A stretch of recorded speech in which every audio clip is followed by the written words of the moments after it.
इस घर की खिड़की में कुछ अजीबोगरीब सी लाइट्स दिखती है और वो लाइट इतनी तेज थी कि किसी को भी अंधा कर दे। अभी तो और सुनते चलो।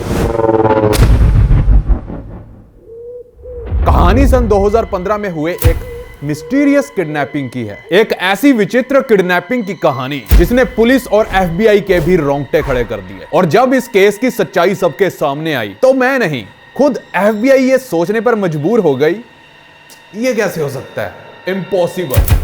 और आप भी यही सोचोगे कि ये कैसे हो गया। दोस्तों, आज की ये जो स्टोरी है, ये इतनी डरा देने वाली स्टोरी है कि शायद मैंने ऐसी स्टोरी पहले कभी नहीं सुनी। लेकिन अगर आप इस कहानी का लुत्फ उठाना चाहते हो और मजा उठाना चाहते हो तो उसके लिए आपको अपनी आंखें बंद करनी पड़ेगी। और जो भी मैं बोलूंगा वो सारे विजुअल्स आपका दिमाग खुद एडिट करके आपको दिखाएगा। जिन्हें आंखें खोल के देखनी है नो प्रॉब्लम, लेकिन जो लोग इस कहानी की गहराई में डूबना चाहते हैं सिर्फ वही लोग अपनी आंखें बंद करना। लेकिन आंखें बंद करने से पहले इन कैरेक्टर्स के नाम सुनते जाएं।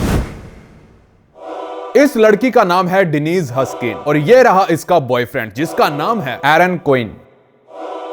तो चलो आज की सच्ची कहानी शुरू करते हैं, जिसे सुनने के बाद आपके रोंगटे खड़े हो जाएंगे। 23 मार्च 2015 दोपहर के 2 बजे वलेहो कैलिफोर्निया पुलिस को एक कॉल आती है। एक ऐसे आदमी द्वारा। उसकी कॉल उठाने के बाद ऐसा लग रहा था कि उस बंदे ने दारू पी रखी हो या बहुत ज्यादा ड्रग लिया हो। ऊट पटांग सी बातें कर रहा था और वो कह रहा था कि उसकी गर्लफ्रेंड लापता है, उसे किसी ने उठा लिया है।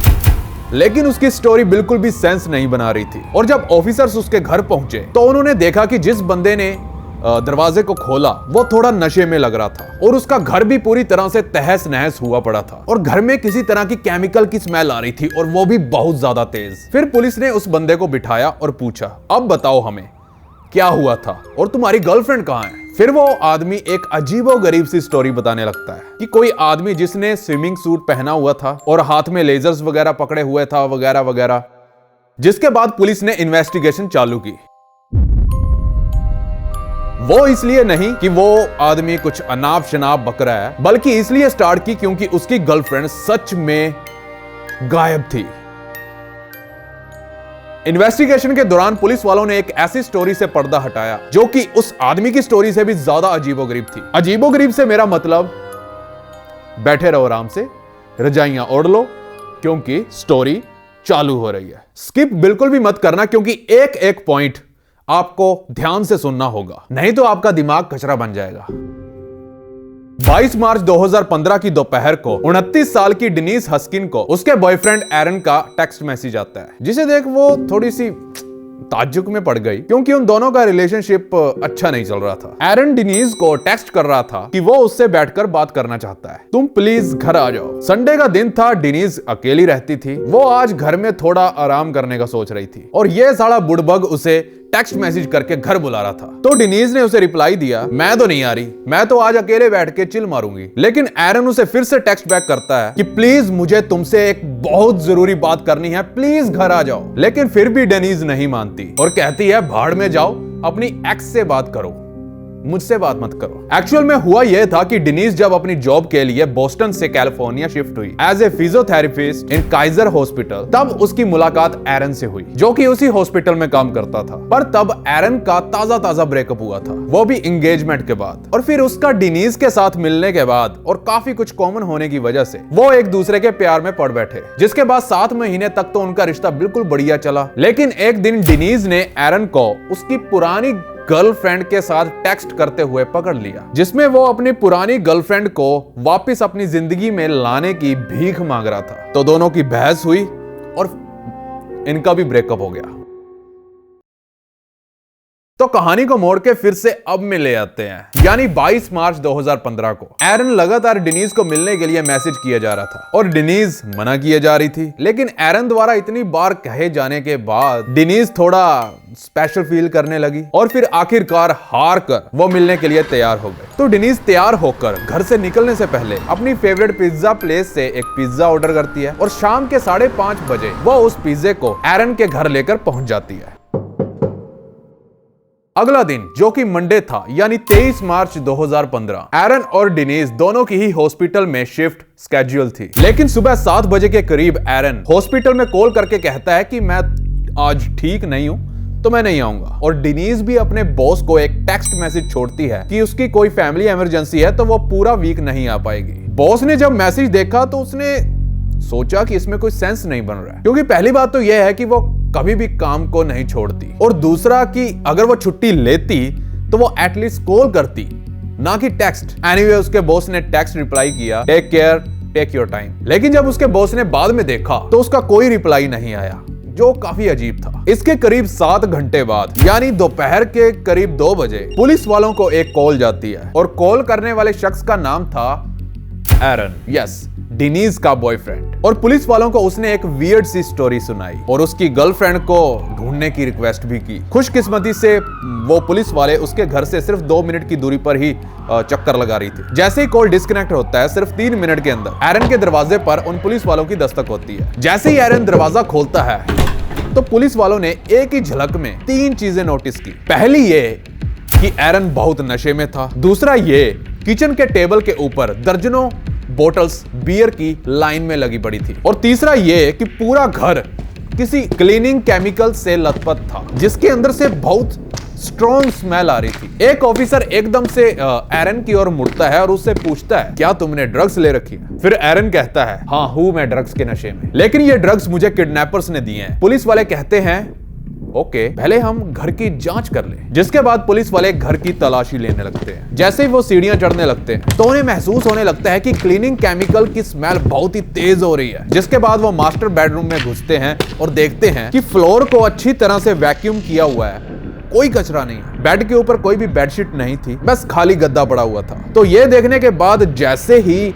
वो पुलिस वाले उस मास्टर बेडरूम को छोड़कर जाने वाले थे, वैसे ही उनमें से एक ऑफिसर ने बेड के ऊपर कुछ नोटिस किया। तो नजदीक आने पर उन्होंने देखा कि मैट्रेस के ऊपर एक कॉइन साइज का खून का धब्बा लगा हुआ था। जिसके बाद पुलिस ऑफिसर्स वापस एरन के पास गए और उससे कहा, चलो अब शुरू से शुरू करते हैं, हमें सब कुछ बताओ, वो किडनैपर्स कौन थे और यहाँ क्या चल रहा है। जिसके बाद एरन उन पुलिस वालों को बहुत ही अजीबोगरीब सी कहानी बताने लग जाता है, वो भी हकलाते हुए। एरन बताता है कि 12 घंटे पहले मॉर्निंग के 3 बजे वो और उसकी गर्लफ्रेंड डिनीज बेड के ऊपर सोए हुए थे, और एकदम से एक आदमी जिसने कि एक स्विम सूट पहना हुआ था वो घर के अंदर घुसता है, एरन और डिनीज दोनों को बांधता है और उन्हें ब्लैक कलर के गॉगल्स पहना देता है ताकि वो कुछ न देख सके। इसके अलावा उसके पास हथियार भी थे। वो एक आदमी नहीं लग रहा था, और भी 2-3 लोग थे। हथियारों के अलावा उनके पास टीजर और लेजर पॉइंटर भी थे, और एक बहुत ही तेज फ्लैशलाइट भी थी जो किसी को भी अंधा कर दे। एरन बताता है कि उसे और उसकी गर्लफ्रेंड को बांधने के बाद और उनकी आंखों पर गॉगल्स लगाने के बाद उन दोनों को हेडफोन्स पहना दिए जाते हैं, जिसमें एक बहुत ही सूदिंग सा म्यूजिक चल रहा था, और उन हेडफोन्स में से एक वॉइस इंस्ट्रक्शंस भी दे रही थी, और वो इंस्ट्रक्शन ये थे कि शांत हो जाओ, यह सिर्फ एक रॉबरी है, कोई भी टेंशन लेने की जरूरत नहीं है, आपको कुछ नहीं होगा, आपको कुछ भी नहीं होगा। फिर उनके हेडफोन्स उतार लिए जाते हैं और अलग अलग रूम्स में उन दोनों को ट्रांसफर कर दिया जाता है। जिसके बाद किडनैपर्स उनसे उनकी बैंकिंग इंफॉर्मेशन मांगने लगता है। एरन और डिनीज ने फुली कोऑपरेट किया और ऑर्डर्स को फॉलो किया। जिसके बाद दोनों को लिविंग रूम में ले आया गया और फिर से बांध दिया गया। हालांकि वो कुछ देख नहीं पा रहे थे, लेकिन कोई बंदा उनके पास आता है, शायद कोई डॉक्टर था, जो एरन और डिनीज दोनों का बीपी चेक कर रहा था, ब्लड प्रेशर, और फिर वो उन्हें एक इंजेक्शन लगा देता है। जिसके बाद वो दोनों बहुत ही स्लीपी महसूस करने लगते हैं और उन्हें नींद आने लगती है। और इससे पहले कि ड्रग्स का नशा उन्हें चढ़ता, वो किडनैपर्स डिनीज को अपने साथ उठाकर ले जाते हैं, और जाते जाते वो एरन को ये कहकर जाते हैं, हमने तुम पर यहाँ नजर रखने के लिए एक कैमरा इंस्टॉल कर दिया है, जिसे तुम बिल्कुल भी ढूंढ नहीं पाओगे, और अगर तुमने हमारा पीछा किया तो हम तुम्हारी गर्लफ्रेंड को जान से मार देंगे। जिसके बाद एरन ड्रग्स की वजह से बेहोश हो जाता है, और जब उठता है तो देखता है कि डिनीज सच में गायब थी। अब पुलिस को यह अजीबोगरीब स्टोरी बताने के बाद मैं ये बता दूं कि वो ये सब कुछ नशे की हालत में बताए जा रहा था। देखने में वो बिल्कुल बेवड़ा लग रहा था, क्योंकि पुलिस वाले उससे लगातार लाइनें रिपीट करने को कह रहे थे। पुलिस वाले भी चिढ़ गए। एरन की स्टोरी सुनने के बाद पुलिस ऑफिसर्स पूरी साइलेंस से चुप होकर एरन की ओर घूरते हैं और एक दूसरे की ओर देखते हैं, और शायद वो सोच भी एक ही चीज रहे थे, इस बेवड़े ने अपनी गर्लफ्रेंड को मार डाला है, और मारने के बाद पक्का उसने इस हाउस को क्लीन करने में काफी टाइम लगाया है, इसलिए इतने केमिकल्स की स्मेल आ रही है। और शायद ये सब करने के बाद इसे बुरा फील हुआ होगा और फिर इसने बियर पीनी स्टार्ट कर दी होगी ताकि जो उसने वो किया है उससे वो डील कर सके। इसलिए खाली बियर की बोतलें वहां टेबल पर पड़ी हुई हैं और इसी वजह से ये इतना ज्यादा नशेड़ी लग रहा है। और जिसके बाद शायद इसने ये सब स्टोरी को बनाया और प्रिटेंड करने लगा कि उसकी गर्लफ्रेंड सच में किडनैप हो चुकी है और ये सब कहानी इस एरन की ही रची हुई है और यही हत्यारा है। ये तो था पुलिस वालों का नजरिया, लेकिन रुकिए। चुप्पी को तोड़ते हुए एक ऑफिसर एरन से बात करता है और कहता है तुम्हें अब हमारे साथ पुलिस स्टेशन चलना होगा और वहां चलकर फिर से जो हमें यहां पे बताया है वो सब कुछ फिर से एक्सप्लेन करना। ओह, जिसके बाद पुलिस को वेलेहो कैलिफोर्निया में एक मैसिव सर्च ऑपरेशन चलाना पड़ा और डेनिस की तलाश चालू हो जाती है। लेकिन रुकिए, एक्चुअल में तो वो किसी बॉडी को ढूंढ रहे थे, एक लाश को, क्योंकि सर्कमस्टांसेस ही ऐसे थे कि उन्हें लग रहा था कि पक्का डेनिस को मारकर एरन ने कहीं फेंक दिया होगा। डॉग्स की टीम को जंगलों में और डाइवर्स की टीम को नियर बाय झीलों में खोजबीन में लगाया गया और सैकड़ों की तादाद में वॉलंटियर्स भी डेनिस की तलाश करने को लगे पड़े थे और वहीं लगातार एरन से पूछताछ भी हो रही थी। Can't start with 3 guys showing up at the house taking her away. That's not what happened. You know where she is. I don't know where she is. और हर एक पहलू की बारीकी से डिटेल इकट्ठी की जा रही थी। किडनैपर्स कैसे दिखते थे, उनकी आवाज कैसी थी, कितने लोग थे, कितनी देर तक बांधे रखा, क्या उसने किसी को हर्ट किया, हर एक चीज की डिटेल लिए जा रहे थे। भले ही पुलिस वालों को पूरा यकीन था कोई किडनैपिंग नहीं हुई, लेकिन फिर भी पुलिस एरन के मुंह से यह कबूल करवाना चाहती थी। लेकिन फिर भी एरन टस से मस नहीं हुआ। वो अपनी स्टोरी पर कायम रहा और अपनी गर्लफ्रेंड को ढूंढने की विनती करता रहा। जिसके बाद डेनिस की रूममेट को बुलाया गया। उसने पुलिस वालों को बताया कि डेनिस और एरन की तो ज्यादा कुछ बनती नहीं थी और इवन उनके बीच तो ब्रेकअप भी हो गया था। जिसके बाद पुलिस वालों का शक एरन के ऊपर और गहरा गया। पुलिस को एरन की स्टोरी को झूठा साबित करने का मौका मिल गया। पुलिस वाले एरन के पास आते हैं कि लोग तो कह रहे हैं तुम्हारा और डेनिस का ब्रेकअप हो गया, क्या तुम हमें बता सकते हो कि तुम उसके एक्स बॉयफ्रेंड कैसे नहीं हो। फिर एरन उन्हें बताता है कि यार इसीलिए तो डेनिस उसके घर में शाम को आई थी ताकि हम दोबारा से पैचअप कर सके और हमने किया भी, हम दोबारा से रिलेशन में आ गए थे और ये सब किडनैपिंग से पहले हो गया था। वी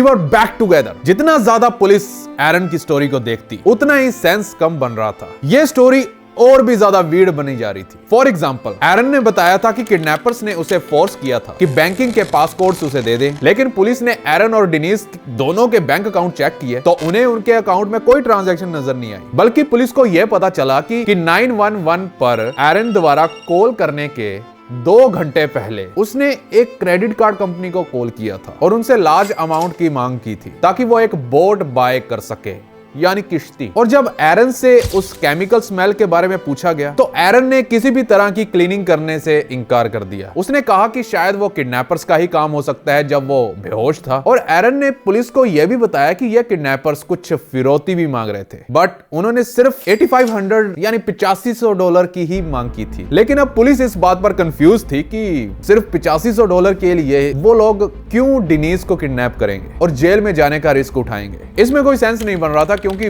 जो वो कर रहे थे उसके लिए $8500 काफी कम रकम थी। पुलिस को कॉल करने के 7 घंटे बाद करीब रात के 9 बजे उसी दिन यानी 23 मार्च 2015 को पुलिस ने डिसाइड किया कि वो FBI को यह केस सौंप देंगी क्योंकि यह पागलपन उनके सर के ऊपर से निकल रहा था, जैसा कि अब मेरे भी निकलने लग गया है और आपके भी निकलने लग गया होगा। और जब FBI वहां पहुंची और जो पहला काम उन्होंने जो किया वो ये था कि उन्होंने एरन को पकड़ा और उसका लाई डिटेक्टर टेस्ट किया और जिसमें कि एरन फेल हो गया, यानी वो झूठ बोल रहा था। जिसके बाद अगले दिन 100 से भी ज्यादा टीमें डेनिस को ढूंढने का ऑपरेशन फिर से चालू करती हैं। उन्होंने ढूंढने की बहुत कोशिश की लेकिन सारे प्रयास धरे के धरे रह गए, असफल रहे। इस वक्त तक एरन ने भी अपने लॉयर की मदद से पुलिस स्टेशन से रिहाई ले ली और अब कहीं जाकर डेनिस की पिक्चर हर पुलिस स्टेशन, हर अखबार और हर टेलीविजन में दिखाई देने लगी। That search continues for the Vallejo woman who disappeared yesterday.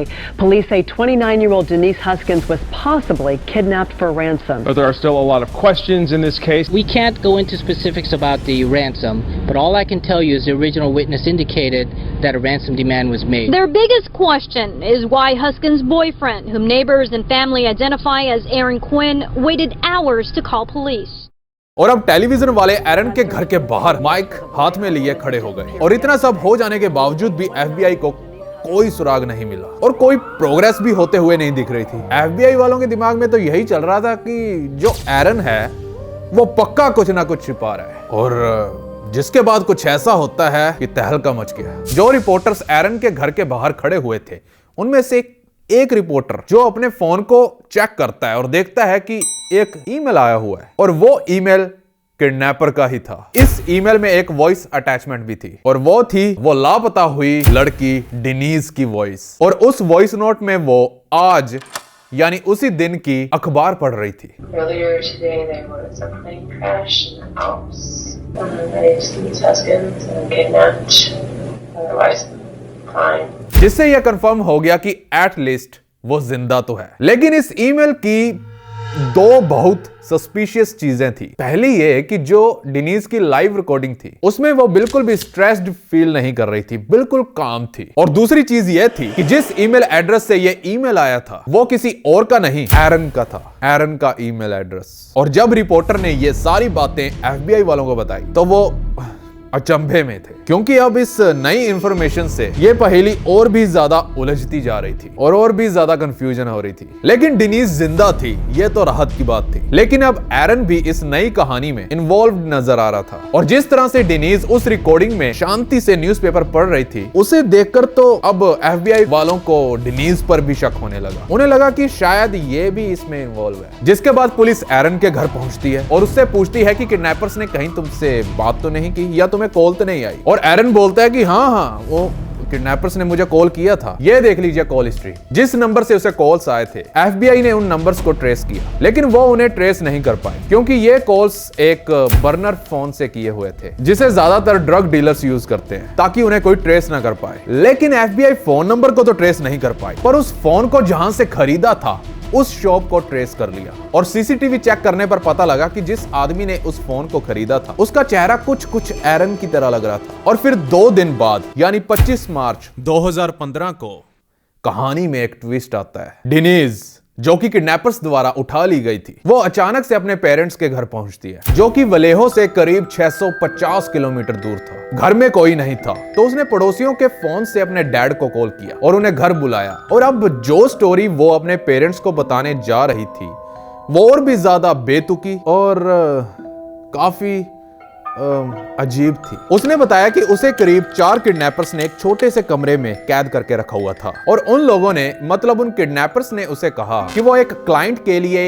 ये टास्क कर रहे हैं और सिर्फ प्रोटोकॉल को फॉलो कर रहे हैं। और फिर डेनीज ने पुलिस को भी यही बताया, और ये भी बताया कि वो जब तक कैद में रही उसका पूरी अच्छी तरह से ख्याल रखा गया। उसे खाना दिया गया, पानी दिया गया, मतलब सब कुछ चीजें दी गई। नहाने धोने का भी पूरा इंतजाम था। डिटेक्टिव्स के साथ डेनीज पूरी तरह से कंफर्टेबली खुल के बात शेयर कर रही थी। लेकिन जब डिटेक्टिव ने कहा कि FBI वाले खुद तुमसे बात करना चाहते हैं, एयरपोर्ट पर एक प्राइवेट जेट खड़ा है, उसमें तुम जाकर बैठ जाओ। लेकिन डेनीज FBI के साथ कोऑपरेट करने को बिल्कुल भी राजी नहीं थी, तो FBI वालों का जेट खाली लौटा। एरन की तरह डेनीज ने भी एक लॉयर हायर किया और चुप होकर बैठ गई। इस हरकत के बाद इन्वेस्टिगेटर्स भी ये कहने लग गए कि ये हो ही नहीं सकता कि ये दोनों किडनैप हुए होंगे। ये सारी स्टोरी इनके द्वारा ही बनाया गया एक हॉक्स है, और अब उन्हें पता चल चुका है कि अब वो पकड़े गए हैं, इसलिए वो अब चुप होकर बैठ गए हैं। Breaking news, we have just confirmed that this woman's kidnap for ransom story is all a hoax. Like Amy Dunn, Denise's kidnapping was all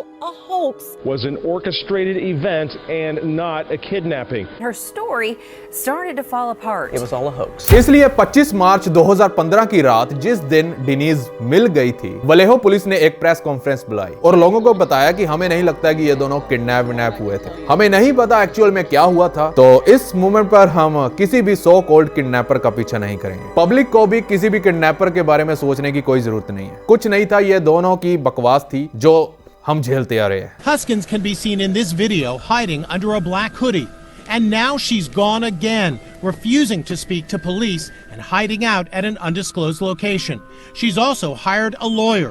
Her family members are under siege. Police are saying this is a hoax. इस press conference के बाद police और public दोनों अपने आप को ये सोचने में नहीं रोक पाई कि आखिर क्यों ये दोनों एरन और डिनीज जो अपनी जिंदगी में सक्सेसफुल हैं, उनके पास अच्छी जॉब है, वो गुड फैमिली से बिलोंग करते हैं और फाइनेंशियली स्ट्रांग भी हैं, वो आखिर क्यों ये भद्दा सा मजाक करेंगे। ये बात बिल्कुल भी सेंस नहीं बना रही थी। बहुत हफ्तों बाद भी इस केस में कोई प्रोग्रेस नहीं हुई। एरन और डिनीज भी अपने लॉयर्स के साथ बैठकर पब्लिक को यही बताते रहे कि वो सच बोल रहे हैं और सच बोल रहे थे, हमारा यकीन करो। लेकिन कोई उनकी बात पर विश्वास नहीं कर रहा था। लेकिन एक मिनट, किडनैपिंग के 2.5 महीने बाद 5 जून 2015 उस दिन कुछ ऐसा हुआ जिसके बाद डिनीज और एरन के केस में थोड़ा बहुत सेंस बनते हुए दिखाई देने लगा। कैलिफोर्निया के एक टाउन डबलिन में एक पुलिस ऑफिसर को एक मोबाइल मिला जो कि असल मोबाइल फोन था, ना कि बर्नर,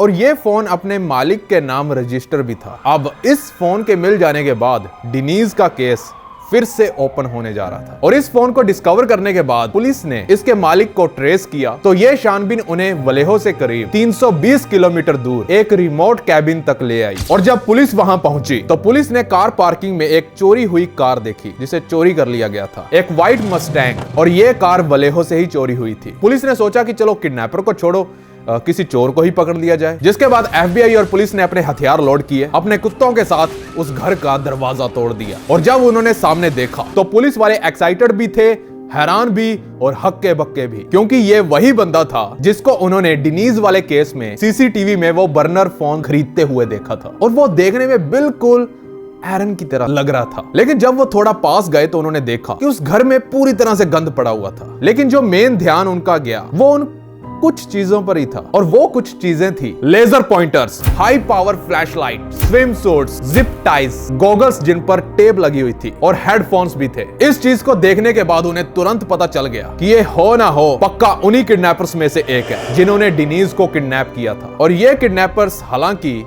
एरन की तरह दिख तो रहा था लेकिन एरन नहीं था और इस आदमी का एरन और डिनीज से कोई कनेक्शन नहीं था, वो इससे कभी नहीं मिले थे। इस 38 साल के किडनैपर का नाम था मैथ्यू मिलर। वो एक लॉयर था जिसने हार्वर्ड से अपनी वकालत की थी और जिसने की वकालत छोड़कर इस तरह के अजीबोगरीब से क्राइम करना शुरू कर दिया। और अब जाकर पुलिस को पता चला कि जो स्टोरी एरन और डिनीज उन्हें बताए जा रहे थे वो सब सच थी, बस एक चीज को छोड़कर। वो कोई 4-5 किडनैपर नहीं थे, सिर्फ ये एक ही था जो कि उन्हें बिलीव करवाने में ये कामयाब हो गया कि किडनैपिंग के दौरान वहां एक से ज्यादा लोग थे और इस सारे कारण के पीछे सिर्फ एक ही बंदा था, वो था ये शख्स मैथ्यू मिलर। और ये भी पता चला कि मैथ्यू ने ये सब सिर्फ डिनीज और एरन के साथ ही नहीं बल्कि और भी बहुत से सैकड़ों लोगों के साथ किया था और सक्सेसफुल रहा। लेकिन पुलिस इसके पास कैसे पहुंची अब वो जानते हैं, क्योंकि जो फोन उन पुलिस वालों को डबलिन में मिला था वो इसी तरह के मिलते जुलते केस का एक सुराग था। और जून 5, 2015 को भी मैथ्यू ने एक कपल पर अटैक किया था, लेकिन वो कपल पूरी तरह से लड़ाकू था जिसने मैथ्यू को अच्छी तरह से धोया और मैथ्यू दुम दबाकर वहां से भाग गया। लेकिन उसकी बदकिस्मती, जाते जाते वो अपना सेल फोन वहीं छोड़ आया जो कि उसके पकड़े जाने की वजह बना। और जब उस कपल ने पुलिस को कंप्लेन किया तब जाकर पुलिस को वो सुराग, वो फोन मिला। और मैथ्यू का ये सब कुछ करने के पीछे मोटिवेशन क्या रहा होगा और वो ये सब क्यों कर रहा था? एक्चुअल में मैथ्यू एक ब्रिलियंट, सुपर स्मार्ट बंदा था। सुपर स्मार्ट तो था लेकिन दिमागी रूप से बिल्कुल भी ठीक नहीं था। वो मेंटली अनवेल था, वो एक सीवियर साइकोलॉजिकल डिसऑर्डर से गुजर रहा था और वो रियलिटी को समझने में असमर्थ था और इसी के चलते वो इन सब कामों को अंजाम देता था, जैसे कि उस रात उसने एरन और डिनेज के साथ किया था। और उन पर अटैक करने से पहले वो उनके ऊपर नजर रखना स्टार्ट कर चुका था। एरन के घर पर उसने 3 हफ्तों तक नजर रखी। उसने इस काम के लिए ड्रोन्स का भी इस्तेमाल किया। जब एरन को पता चला कि मैथ्यू ने यह सब किया था तो उसने यह भी बताया कि किडनैपिंग के कुछ दिन पहले रात को अपनी खिड़की से कुछ लाइट्स टिमटिमाते हुए देखी थी, वो भी हवा में। तो वो पक्का ड्रोन इसी का होगा, लेकिन उसने इस बात को ऐसे ही जाने दिया। मैथ्यू ने 3 हफ्तों की निगरानी के बाद अपने प्लान को अंजाम दिया और 22 मार्च की रात को जो हुआ वो आप सबको पता ही चल गया होगा। एक बात जो आपको नहीं पता वो ये थी, एरन और डिनीज को जब हेडफोन्स पहना दिए गए थे, मैथ्यू ने डिनीज को असोल्ट भी किया था। और जब मैथ्यू पकड़ा गया तो और भी काफी लड़कियों ने आकर पुलिस को बताया बताया कि उनके साथ भी ये वही कर चुका है। और जब एरन नशे की हालत में सुबह उठा था और वह देखता है कि डेनिस वहां नहीं है, वो सच में किडनैप हो चुकी है, सबसे पहला काम जो उसके दिमाग में आया था फिरौती की रकम इकट्ठा करना, क्योंकि उसने किडनैपर्स के मुंह से सुना था कि उसे $8500 चाहिए। इसलिए ही तो उसने अपनी क्रेडिट कार्ड कंपनी को उठते ही कॉल किया था ताकि वो फिरौती की रकम को दे सके, बोट यानी कश्ती खरीदने का बहाना मारकर। और बात करें बॉस को जो टेक्स्ट मैसेज आया था वो किसने किया था? वो एरन ने ही किया था, वो भी डेनिस के फोन से, क्योंकि किडनैपर्स ने उसे ये करने को कहा था। अगर वो ऐसा नहीं करता तो वो डेनिस को मार देते। और अब बात करें उस ईमेल की जो रिपोर्टर को एरन के ईमेल्स एड्रेस से आया था, तो वो उस किडनैपर मैथ्यू ने ही किया था, क्योंकि उसने एरन का ईमेल हैक किया हुआ था। अब बात करें उस वॉइस रिकॉर्डिंग की जिसमें डेनिस आराम से अखबार पढ़ रही है, वो कैसे? क्योंकि उस किडनैपर ने ही उसे यह करने को कहा था। और हाउस को क्लीन क्यों किया गया और इतने सारे केमिकल्स क्यों यूज किए गए? तो इसका जवाब तो उस किडनैपर ने यानी मैथ्यू ने भी पुलिस को नहीं दिया। शायद उसे दूसरों का घर साफ करने में मजा आता होगा, मे बी, हु नोज। या फिर वो बियर्स की बोतल को लाइन अप करके और हाउस को क्लीनिंग स्मेल देकर सारा इल्जाम एरन पर थोपना चाहता होगा। अब बात करते हैं सजा की। सारे क्राइम्स को मिलाकर मैथ्यू को करीब 71 साल की सजा हुई। और अब बात करें एरन और डेनिस की, तो उन्होंने पुलिस डिपार्टमेंट पर ही केस ठोक डाला, क्योंकि पुलिस ने उनकी बातों पर विश्वास नहीं किया था और उन्हें मिसट्रीट किया। हालांकि वो पुलिस को सारा टाइम सच ही बोल रहे थे और किसी ने भी उनको सीरियसली नहीं लिया था। और फिर केस में वो जीते भी और एज ए कंपनसेशन उन्हें $2.5 मिलियन दिए गए, जिसके बाद उनकी शादी हुई, बच्चा हुआ, जिसके बाद दोनों ने अपने एक्सपीरियंस को एक बुक में लिखा। बुक का नाम है victim F, from crime victim to suspects to survivors. यह बहुत ही विचित्र स्टोरी थी, वैसे मैं कहता नहीं हूं कभी, आज कह देता हूं, सब्सक्राइब करो। Over and out.